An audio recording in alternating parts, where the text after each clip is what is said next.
ಆಮೇಲೆ ಇನ್ನೊಂದು ನಾವು ಯೋಚನೆ ಮಾಡ್ತಾ ಇದ್ದೀವಿ, ಗಂಭೀರವಾಗಿ ಚರ್ಚೆ ಮಾಡ್ತಾ ಇದ್ದೀವಿ. ಈಗ ನೀವೆಲ್ಲ ವೈಸ್-ಚಾನ್ಸಲರ್ಗಳು ಇದ್ದೀರಿ, ನಿಮ್ಮ ಅಭಿಪ್ರಾಯವನ್ನು ಕೂಡ ಕೇಳಲಿಕ್ಕೆ ಬಯಸ್ತೇನೆ. ಈ ಯುವಕರು ಈ ಡ್ರಗ್ಸು ಇದಕ್ಕೆ ಬಲಿಯಾಗ್ತಾ ಇದ್ದಾರೆ, ವಿಶೇಷವಾಗಿ ಯುವಕರು ಬಲಿಯಾಗ್ತಾ ಇದ್ದಾರೆ. ಮತ್ತೆ ಈಗ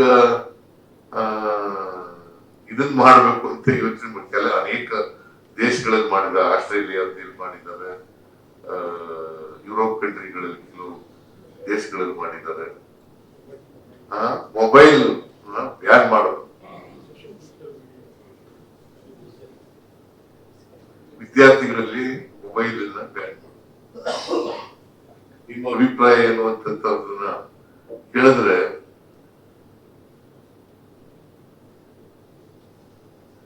ಅಂದ್ರೆ ವಯಸ್ಸಾದವರಲ್ಲ, 16 ವರ್ಷದೊಳಗಡೆ ಇರ್ತಕ್ಕಂಥವ್ರು.